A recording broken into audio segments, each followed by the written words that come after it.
Sir studies విషయానికి వస్తే మనకి ఏది ఇంట్రెస్ట్ అనేసి ఎలా తెలుస్తుంది? Like mathematics, biology, arts, like political science, economics, so ఇలా వేరియస్ డిసిప్లిన్స్ ఉన్నాయి కదా, మనకి ఇందులో ఇంట్రెస్ట్ ఉంది అనేసి ఎలా తెలుస్తుంది? ఇక్కడ మనం అర్థం చేసుకోవాల్సింది, ఇంతకుముందు మనము కౌన్సిలింగ్ వీడియోలో చెప్పినప్పుడు కెరీర్ కౌన్సిలర్ ఎవరైతే ఉన్నారో నీకు ఇంట్రెస్ట్ ఉన్నదాన్ని నెక్స్ట్ అవైలబుల్ ఉన్నటువంటి కోర్సెస్ని చూపిస్తారని అనుకున్నాం. ఇంట్రెస్ట్ అంటే ఏంటి? చాలామంది నాకు ఇందులో ఇంట్రెస్ట్ ఉంది, పేరెంట్స్ చూపించేటువంటి స్టడీస్ మీద నాకు ఇంట్రెస్ట్ లేదు అంటే వీళ్ళు ఇంట్రెస్ట్ని ఎలా చూజ్ చేసుకుంటున్నారు అనేది కూడా ఇంపార్టెంట్. యూజువల్గా టీనేజ్కి వచ్చినప్పుడు కెరీర్ ఎటు వెళ్ళాలి, ఏది చూజ్ చేసుకోవాలనేది వస్తుంది. అప్పుడు వాళ్ళకి కొంత అవగాహన ఉండి కొంత అవగాహన లేకుండా హార్మోనల్ ఇన్ఫ్లుయెన్స్తో వాళ్ళు థింక్ చేస్తూ ఉంటారు. సో పేరెంట్స్ ఏదైతే అడుగుతారో అది తప్ప వేరే దాని మీద ఇంట్రెస్ట్ ఉందని చెప్పే అవకాశాలు ఎక్కువ ఉంటాయి. ఫస్ట్ మనకి ఇంట్రెస్ట్ అంటే ఏంటనేది అర్థం చేసుకోవాలి. ఇంట్రెస్ట్ ఎక్కడి నుంచి వచ్చింది? ఇంట్రెస్ట్ అనేది మనకి ఏదైతే మనకి ఇన్ఫర్మేషన్ అవైలబిలిటీ ఉందో దాని నుంచి ఒకటి చూజ్ చేసుకుంటాం. ఇంట్రెస్ట్ అనేది మనకి ఏదైతే మనం కోర్స్ చేస్తున్నామో, ఏదైతే చదువుతున్నామో అది చేస్తున్నప్పుడు మనకి కంఫర్ట్గా ఉంటుంది, కష్టంగా అనిపించకుండా ఈజీగా అనిపించడం వల్ల ఇంట్రెస్ట్ వస్తుంది. ఫర్దర్ కూడా కంటిన్యూ ఎక్కువసేపు మనం దాని మీద మన మైండ్ని పెట్టగలుగుతాం, దాని మీద ఎక్కువసేపు మన ఎఫర్ట్స్ని పెట్టగలుగుతామని ఇంట్రెస్ట్ అని అంటారు అనమాట. అయితే ఏమవుతుందంటే ఈ పలానా ఏరియాలో ఇంట్రెస్ట్ ఉంది, పలానా ఏరియాలో ఇంట్రెస్ట్ లేదు అనేది మనకి ఎలా ఏర్పడింది అనేది ఫస్ట్ చూడాల్సి ఉంటుంది అనమాట. చాలామందికి ఏంటి అని అంటే క్రేజీగా ఉండటాన్ని ఇంట్రెస్ట్ అనుకుంటారు. ఒక ఫీల్డ్ పట్ల క్రేజీనెస్ ఉంటుంది, ఆ ఫీల్డ్ పట్ల క్రేజీనెస్ ఉంది, అది ఇంట్రెస్ట్ అనుకుంటారు. ఇంట్రెస్ట్ అనుకుని దాంట్లోకి వెళ్తారు, వెళ్ళిన తర్వాత తీరా అక్కడికి వెళ్ళిన తర్వాత అక్కడ పెర్ఫామ్ చేయలేకపోతారు. నిజం చెప్పాలంటే 99% పీపుల్ అందరూ కూడా దేన్నైనా సరే వాళ్ళు నిజంగా అవసరం పడితే పెర్ఫామ్ చేయగలుగుతారు. ఎగ్జాంపుల్ తీసుకున్నట్లయితే రన్నింగ్ చేయటం మనం పొద్దున్న లేచి రన్ చేయమంటే రన్ చేయం, కానీ అదేదో గోడ కూలిపోతుంది అప్పుడు లేచి మనం పరిగెడతాం. అంటే కుక్క వెంట పడుతుంటే మనం పరిగెడతాం. అంటే మన అవసరం మనల్ని ముందుకు తోస్తుంది. అలా ఎప్పుడైతే మన అవసరం మనకు ముందుకు తోసిందో దాంట్లో కొంత ఎఫర్ట్స్ పెట్టి కొంత అవగాహన కల్పించుకున్న తర్వాత మనకి ఇంట్రెస్ట్ వస్తుంది. అస్సలు అవగాహన లేకుండా ఇంట్రెస్ట్ రాదు. సపోజ్ ఒక వ్యక్తి కనుక ఏదన్నా ఒక సబ్జెక్ట్, సపోజ్ పక్షి గూళ్ళని ఎలా కడుతుంది అనే దాన్ని స్టడీ చేసే సబ్జెక్ట్ ఏదన్నా ఉంటే ఆ సబ్జెక్ట్ గురించి ఈ కంప్యూటర్ సైన్స్ చదివే అతనికి ఏమాత్రం ఇంట్రెస్ట్ ఉండదు. ఎందుకు ఉండదు? దాని గురించి అసలు తెలియదు కదా. దాని గురించి తెలుసుకుంటే కదా ఇంట్రెస్ట్ ఉండేది లేనిది తెలిసేది. అయితే మన అవసరం ఏం చేస్తుందంటే కొంతవరకు తోస్తుంది. ఎందుకు కంప్యూటర్ సైన్స్ పట్ల ఇంట్రెస్ట్ వస్తుంది? మనకి డబ్బు సంపాదించాలనే అవసరం. ఇప్పుడు మార్కెట్లో డిమాండ్ ఉంది కాబట్టి కొంత మనం దాని మీద స్టడీ చేస్తాం, ఆపర్చునిటీస్ ఎక్కువ ఉన్నాయి కాబట్టి దాని గురించి కొంత స్టడీ చేసినప్పుడు అది ఇంట్రెస్టింగ్ అనిపిస్తుంది. అలా కాకుండా కంప్యూటర్ సైన్స్ చదివితే ఏమీ డబ్బులు రావనుకుందాం, భరతనాట్యం చేస్తేనే డబ్బులు వస్తున్నాయి అనుకుందాం. అటువంటప్పుడు అందరూ కూడా భరతనాట్యం కొంత ట్రై చేస్తారు. ట్రై చేసినప్పుడు అందులో కొన్ని మెలకువలు అవి తెలిసినప్పుడు ఇంట్రెస్టింగ్గా ఉంటే దాని మీద రీసెర్చ్ చేస్తారు. అంటే ఏమవుతుందంటే స్టార్టింగ్ మనల్ని ఫోర్స్ చేసేది ఏంటంటే మన అవసరంతో కొంత వర్క్ చేసిన తర్వాత దాంట్లో ఏదన్నా మనకి అనిపించినట్లయితే అప్పుడు మనకి ఇంట్రెస్ట్ వస్తుంది, మనం చేయగలుగుతాం. అలా కాకుండా చాలామంది ఏం చేస్తూ ఉంటారంటే పేరెంట్స్ పర్టికులర్ కోర్స్ చేయమంటే ఆ కోర్సు నాకు ఇంట్రెస్ట్ లేదు, ఇంకోటి ఏదో ఫ్యాషన్ డిజైనింగ్ ఉందంట. నిజం చెప్పాలంటే వీళ్ళు ఫ్యాషన్ డిజైనింగ్ మీద మినిమం అవగాహన లేదు, క్రేజీగా అనమాట. అది కాదు, సినిమాలో చూస్తారు, సినిమాలో ఎంతసేపు ఈ కోర్స్ చేయమంటే అది కాదని చెప్పి ఇతను పెద్ద వేరే కోర్స్ చేసి మిలియనీర్ అయిపోతాడు, అది సినిమా కాబట్టి అయిపోతాడు.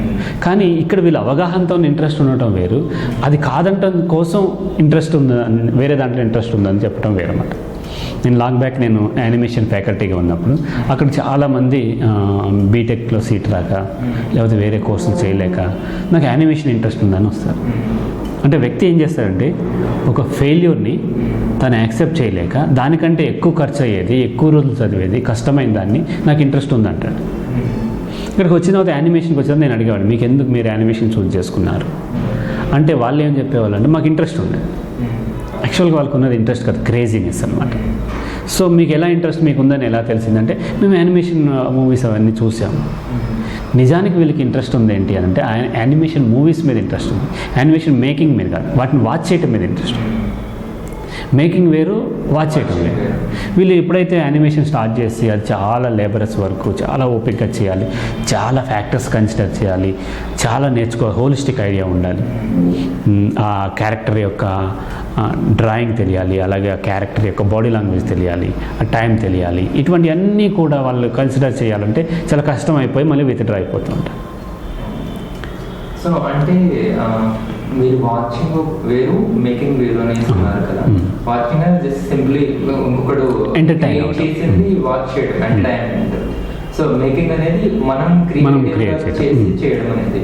సో వాచింగ్ అనేది ఈజీ ప్రాసెస్, మేకింగ్ అనేది కొంచెం మనం మన ఇంట్రెస్ట్ బట్టి చేయాల్సింది. సో అది డెవలప్ చేసుకోవాలంటే, ఆ మేకింగ్ ప్రాసెస్ని డెవలప్ చేసుకోవాలంటే ఒక స్టూడెంట్ కానీ పర్సన్ కానీ పెట్టాల్సిన ఎఫర్ట్స్ ఎలా ఉండాలి, ఏం చేయాలి? ఇక్కడ అర్థం కావాల్సింది ఏంటంటే క్రియేటివ్ యాప్టిట్యూడ్, క్రియేటివ్ యాటిట్యూడ్ రెండు డిఫరెంట్. క్రియేటివ్ యాటిట్యూడ్ ఉండటం అంటే క్రియేటివిటీని ఎంకరేజ్ చేయటం, దాన్ని ఎంజాయ్ చేయగలగటం క్రియేటివ్ యాటిట్యూడ్. క్రియేటివ్ యాప్టిట్యూడ్ అంటే ఏంటంటే కొత్త వాటిని క్రియేట్ చేయటం అనేది, అది యాప్టిట్యూడ్. కొంతమంది కొత్త ఈజీగా ఇచ్చేయగలుగుతారు. ఇప్పుడు మ్యూజిషియన్స్ ఉంటారు, ఏఆర్ రెహమాన్ లాంటి వాళ్ళు ఉంటారు, ఇళయరాజా లాంటి వాళ్ళు ఇచ్చేస్తారు ఈజీగా, ఎందుకంటే వాళ్ళకి ఆ యాప్టిట్యూడ్ ఉండి అది దాని మీద వర్క్ చేశారన్నమాట.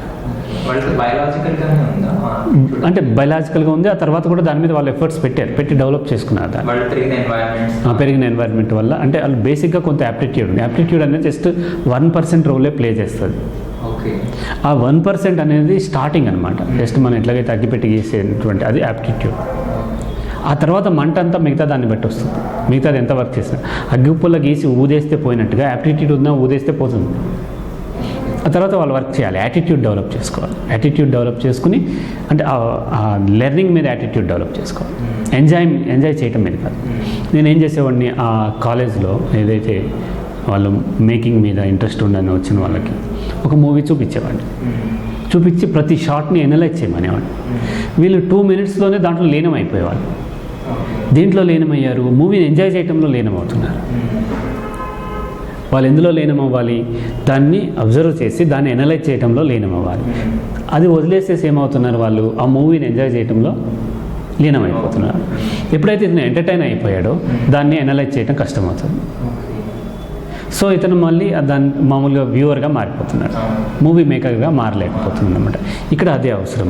ఒక వ్యక్తి దాంట్లో డెవలప్ చేసుకోవాలి అంటే ఫస్ట్ తను వివేకానంద ఒకటి అంటాడనమాట, స్వామి వివేకానంద, ఏదైతే ఇంట్రెస్టింగ్గా ఉందో దాన్ని ఏ స్టూపిడ్ అయినా చేయగలుగుతాడు.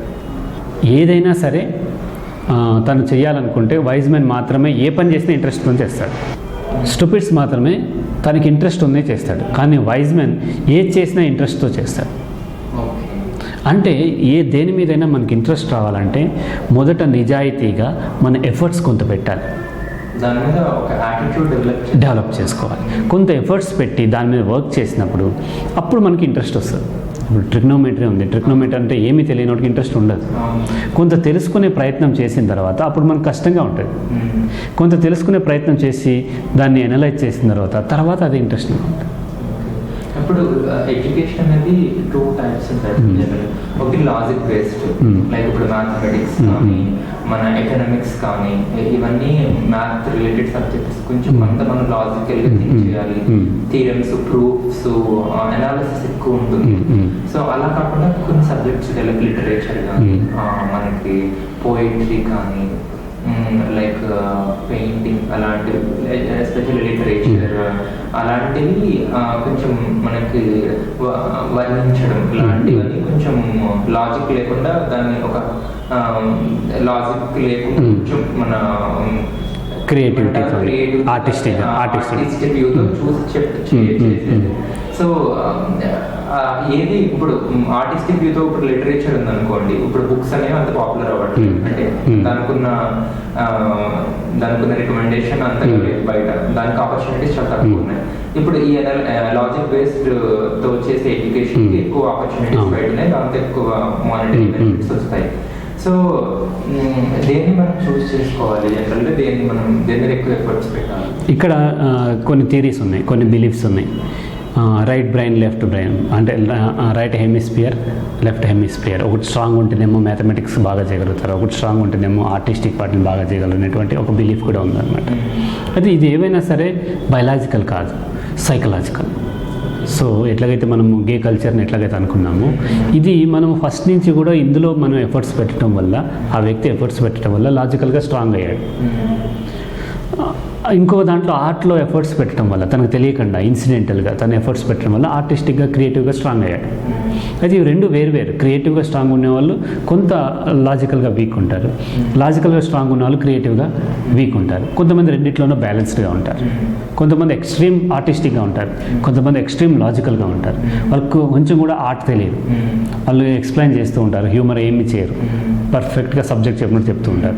కొంతమంది కంప్లీట్ ఆర్టిస్టిక్గా ఉంటారు, వాళ్ళు కనీసం లాజిక్ తెలియదు అన్నమాట. ఇప్పుడు ఇదే నేను యానిమేషన్ కాలేజ్లో ఒక లోగో ఇచ్చినప్పుడు, ఆల్కెమీ అనే దాన్ని లోగో చేయమంటే ఒక అమ్మాయి ఏం చేసిందంటే కెమిస్ట్రీకి సంబంధించినటువంటి టెస్ట్ ట్యూబ్స్ ఉంటాయి కదా, వాటిని ఇవన్నీ చేసిందనమాట. సో ఆమెకి ఏమాత్రం ఆర్టిస్టిక్ థింకింగ్ లేదు. కొంతమందికి ఏమో కంప్లీట్ ఆర్టిస్టికే ఉంటుంది, మినిమం మ్యాథమెటిక్స్ కూడా పెర్ఫామ్ చేయలేరు. ఇది బై బర్త్ రాలేదు, ఇది చిన్నప్పుడు తెలుసు అంటే వాళ్ళ ఇంటెన్షన్ లేకుండానే అది నేర్చేసుకోవడం వల్ల కొంతమంది ఆర్ట్ వైపు వెళ్ళిపోయారు, కొంతమంది లాజికల్ థింకింగ్ వైపు వెళ్ళారన్నమాట.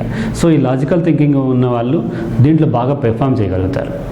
అయితే మార్చుకోలేరంటే మార్చుకోవచ్చు, మనం ఎట్లయితే గే కల్చర్ని మార్చవచ్చు అనుకున్నామో అట్లా ఇది కూడా మార్చుకోవచ్చు, కానీ అంత తేలిక కాదు.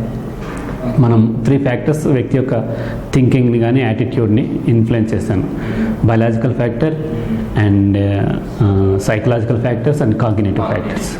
సో ఈ మూడిట్లో బయలాజికల్ ఫ్యాక్టర్స్ అనేవి చాలా బలంగా ఉంటాయి. ఓకే, అయితే ఈ లాజికల్ థింకింగ్ ఆర్టిస్టిక్గా అనేది బయలాజికల్ ఫ్యాక్టర్ కాదు. తర్వాత సైకలాజికల్ ఫ్యాక్టర్ కంపేర్ టు మన కాగ్నిటివ్ ఫ్యాక్టర్స్ కంపేర్ చేసినట్లయితే సైకలాజికల్ ఫ్యాక్టర్ స్ట్రాంగ్ ఉంటుంది, బయలాజికల్ ఫ్యాక్టర్స్తో కంపేర్ చేసినట్లయితే వీక్ ఉంటుంది. ఓకే, సో ఇప్పుడు ఈ సైకలాజికల్ ఫ్యాక్టర్స్ అనేది బాల్యంలో ఏర్పడతాయి కాబట్టి బలంగా ఉంటాయి. బయలాజికల్ ఫ్యాక్టర్స్ అంత బలంగా ఉండవు, కానీ బలంగా ఉంటాయి అన్నమాట.